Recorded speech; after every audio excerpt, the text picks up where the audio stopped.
حرمتی واجب الاحترام سامعین و حاضرین حضرات، اللہ تبارک و تعالی ارشاد فرما رہا ہے، اور ہم نے نوح اور ابراہیم علیہ السلام کو پیغمبر بنا کر بھیجا، اور ہم نے رکھ دی ان دونوں کی نسل میں نبوت اور کتاب، پس ان میں سے چند تو ہدایت یافتہ ہیں اور ان میں بہت سے نافرمان ہیں۔ پھر ہم نے ان کے پیچھے انہی کی راہ پر اور رسول بھیجے، اور ان کے پیچھے عیسیٰ ابن مریم کو، اور انہیں انجیل عطا فرمائی، اور ہم نے رکھ دی ان لوگوں کے دلوں میں عیسیٰ علیہ السلام کے تابعدار تھے شفقت اور رحمت۔ محترم سامعین و حاضرین حضرات، قرآن مجید فرقان حمید کی آج کی ان آیات بینات سے نہایت ہی اہم مضمون شروع ہوتا ہے، جس میں کلیسا کی ساری تاریخ سمو دی گئی ہے۔ اس لیے اس کو سمجھنے کے لیے خصوصی توجہ اور محنت کی ضرورت ہے۔ پہلے تو ہم یہ سمجھنے کی کوشش کریں گے کہ اس آیت کا لفظی ترجمہ کیا ہے، پھر لفظ رہبانیت کی لغوی اور اصطلاحی تشریح کریں گے، اس کے بعد یہ بتائیں گے کہ رہبانیت کی ابتدا کس نے کی اور کن حالات میں ہوئی، بعد ازاں اس میں جو طرح طرح کی خرابیاں پیدا ہوئیں اور جس طرح رہبانیت سے سارا عیسائی معاشرہ اور کلیسائی نظام متاثر ہوا، اس کا ذکر کیا جائے گا۔ اللہ تبارک و تعالی نے اپنی مقدس کتاب قرآن مجید فرقان حمید میں ارشاد فرمایا، ہم نے قرآن ہدایت کے لیے نازل فرمایا ہے اور تمہارے علم میں اضافے کے لیے پیدا فرمایا ہے، تاکہ قرآن کو تم پڑھو تو تم اس سے نفع حاصل کر سکو، تمہیں اسلام کی تاریخ کا مکمل پتہ ہو کہ کس وقت کیا ہوا، کب ہوا، کیوں ہوا، تمام چیزوں کی معلومات تمہارے پاس ہونی چاہیے، اس لیے کہ قرآن ایک ایسی عظیم کتاب ہے جس میں تمام کتابوں کا علم سمو کر رکھ دیا گیا ہے۔ قرآن نازل ہونے سے پہلے حضور کے ظاہری زمانے میں آپ کے تشریف لانے سے پہلے کے حالات و واقعات جو بھی ہوئے، جتنے بھی ہوئے، وہ سارے کے سارے قرآن نے بیان فرما دیے، اور یہ قرآن ہمارے لیے بہت بڑی عظمت والی شان والی کتاب ہے۔ حضور نبی پاک صاحب لولاک سیاہ افلاک جناب احمد مجتبی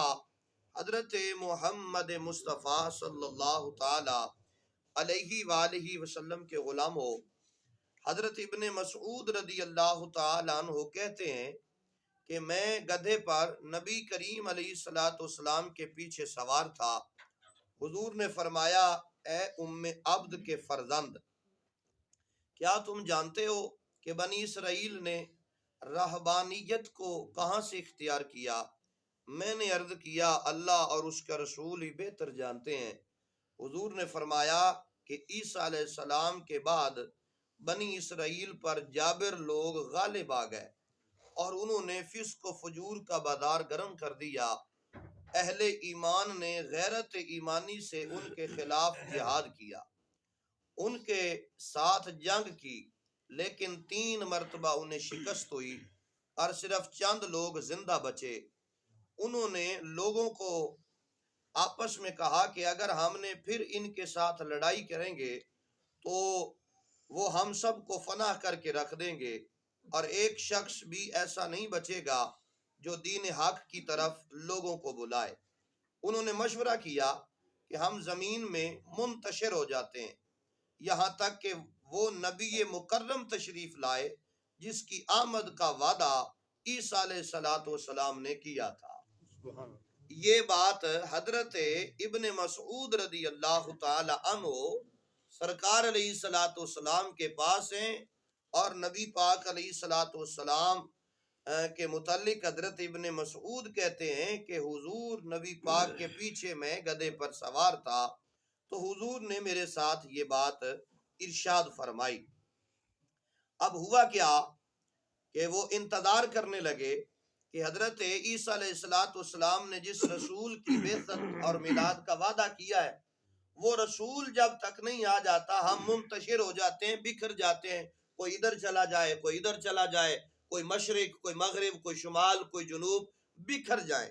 اب آگے کیا ہوتا ہے؟ نبی پاک علیہ الصلوۃ والسلام نے ارشاد فرمایا کہ وہ یہ بات کہتے ہیں اور اس کے بعد پس وہ پہاڑوں کی غاروں میں منتشر ہو گئے اور انہوں نے رہبانیت کا آغاز کیا۔ ان میں سے کچھ لوگ تو اپنے دین کو مضبوطی سے پکڑے رہے اور بعد نے کفر اختیار کر لیا۔ پھر حضور علیہ السلام نے یہ ایت پاک تلاوت فرمائی جو ابھی ابھی آپ نے سماعت کی ہے۔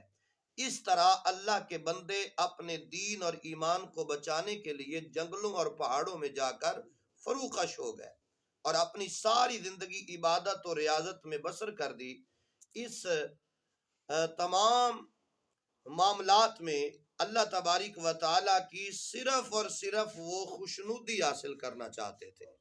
تمام ان معاملات۔ اب دیکھیے مسئلہ یہ ہے کہ انہوں نے اپنے ایمان کو بچانے کے لیے اپنے وطن کو چھوڑ دیا، علاقے کو چھوڑ دیا اور جا کر پہاڑوں کی غاروں کے اندر انہوں نے پناہ لے لی کہ ایمان بچ جائے، اللہ تعالیٰ کی خوشنودی حاصل ہو جائے، اور باقی یہ جتنے معاملات ہیں ان میں سے ہمیں کچھ بھی نہ ملے، ہمیں کوئی پرواہ نہیں ہے، ان تمام چیزوں سے قیمتی جو ہے وہ ہمارا ایمان ہے۔ تو یہ آگے بڑا لمبا تفصیل کا سلسلہ ہے، یہ انشاءاللہ تقریباً 3-4 دن تک لگاتار اسی ایت مبارکہ کی تشریح چلے گی۔